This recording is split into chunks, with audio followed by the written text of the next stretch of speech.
Hey, it's Popeye from FederalJack.com. Don't miss my show, Down the Rabbit Hole, Wednesday and Friday nights, 10 p.m. Eastern, on the Orion Talk Radio Network.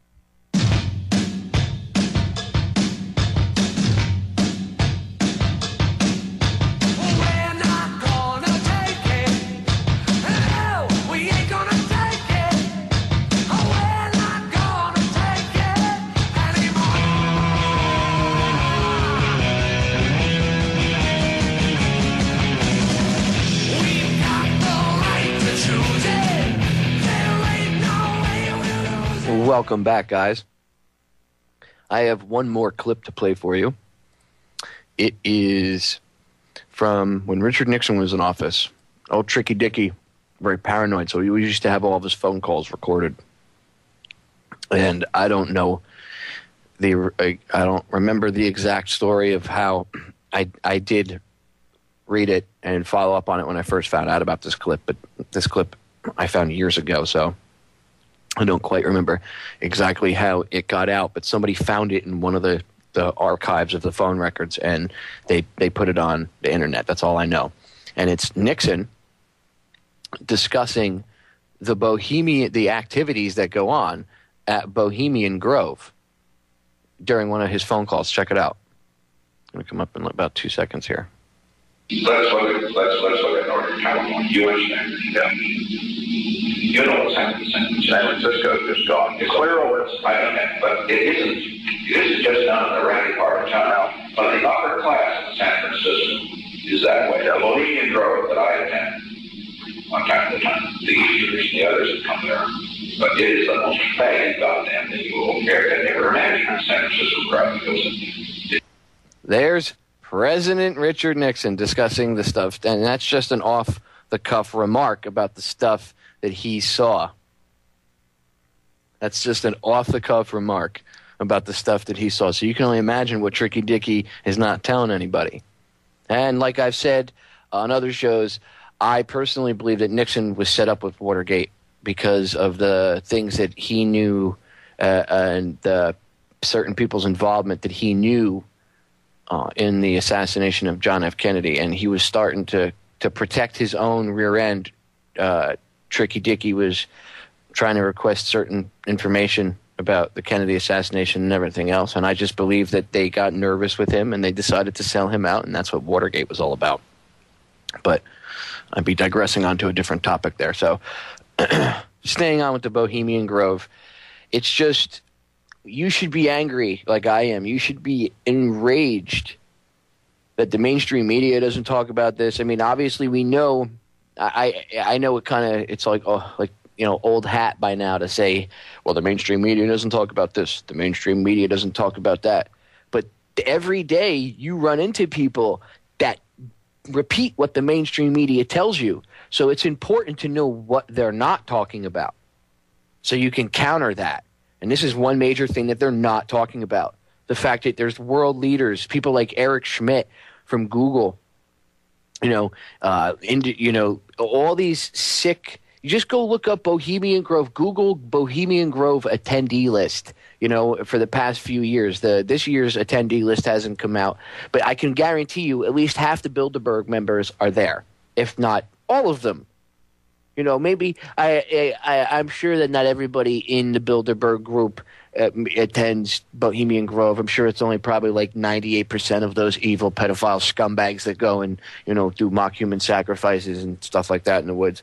But they attend. They not only do they have their weird occult rituals, and occult not meaning occult means hidden, but they're occultic, I should say, cryptic, hidden, satanic, Luciferian worshiping ceremonies where they probably do real human sacrifices in the Grove. I have read plenty of stories where people have said that they yes, in fact, have witnessed human sacrifice inside the Grove, above and beyond the cremation of care ceremony where they just burn an effigy of a person.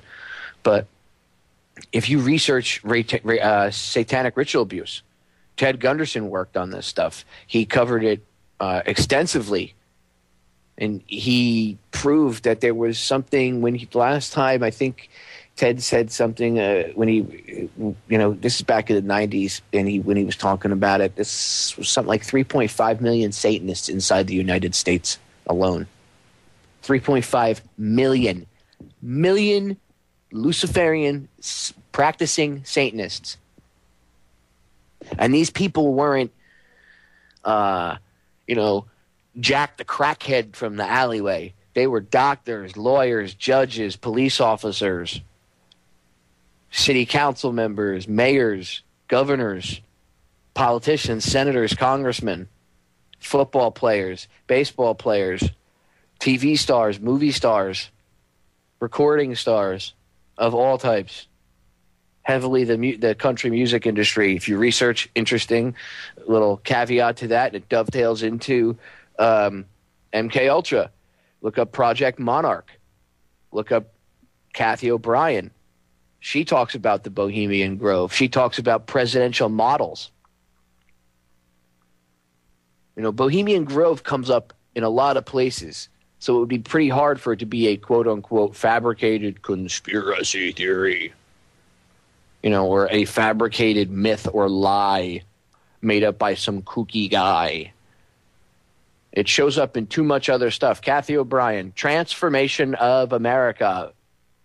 As my listeners know, many times I tell people, Transformation of America, one of the most important books you need to purchase a physical copy of.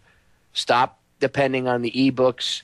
Stop depending on, I'll get an audio book. No, you want to get a physical version of it because you, my friend, when you buy a physical book, are doing more than just buying yourself a book. You are helping to preserve history. Because with digital media, the history can be changed and rewritten. But with books, it cannot. And that's why you see people on the news media pushing for books to be eradicated and pushed off the shelves and everything else. So please, purchase books. When I tell you guys to go get a pen and a piece of paper and write down books that I tell you to go get them. I'm not making any money off of it. I'm not telling you go to a link on federaljack.com that specifically says where Popeye says to buy these books. I used to have a widget from Amazon that I used to, just sell random people's books for them, but I needed the space, so I got rid of it. So that should show you I'm not in this for the money. Go to Amazon.com. Or go to Google and look up these books. Go help out Judith Vary Baker, Lee Oswald's girlfriend. Okay, go help her out and buy her book, Me and Lee. Go to her website, meandlee.com. Buy her book. That's something that once it's out of print, you'll never find it. That's a piece of history that they want you to never know about. Okay? She was working with Oswald and the CIA on a weaponized form of cancer to take out Castro. You notice how all these truth speakers always get sick and die of cancer? Maybe there's a correlation. This is the kind of stuff I'm talking about. If I tell you to go buy Fletcher Prouty's books, it's important. Go purchase them. I'm not telling you to buy a DVD or send me money. I'm not asking you to send me a damn dime. I'm asking you to go out and buy the books and preserve history, because it's these texts. Look, we know things from 5,000 years ago because of certain texts that were hidden, during book burnings or during the pillaging of certain cities and stuff. The one biggest thing that they took was the text, the history, because they understood. They understood that knowledge is power. That's why there's this huge, vast effort to wipe knowledge from the planet. That's why they went after the black nobility families going back hundreds and hundreds and hundreds of years ago, even thousands of years ago. They went after they were going after the indigenous peoples of the world. They look what they did to the Taino Indians. That became Puerto Rico and Puerto Ricans. Look what they did to, all the Bahamian Islands. Look what they did to every indigenous people everywhere. The natives that were here in this country. Look what they did. They slaughtered them. But why would they do that? Well, there's a reason. There's a method to their madness, because these people, these tribes, they held the same knowledge.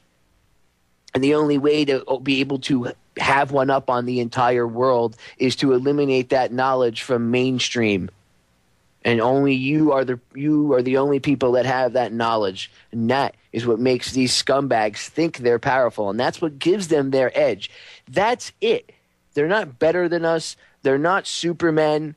I mean, they're psychotic. You know, they differ in many ways. That, you know, from you and I. You and I have humanity, and we care about each other. And, you know, if I saw somebody in the street, which I've done plenty of times, if I saw somebody hurt in the street, I would help them. You know, I held pressure on a girl's wound once for 45 minutes until the paramedic showed up and loaded her into the back of an ambulance and everything else. And I actually, you know, held pressure on her the entire time until they left. That's the kind of stuff you do for other people. It's called being a human. We'll be right back.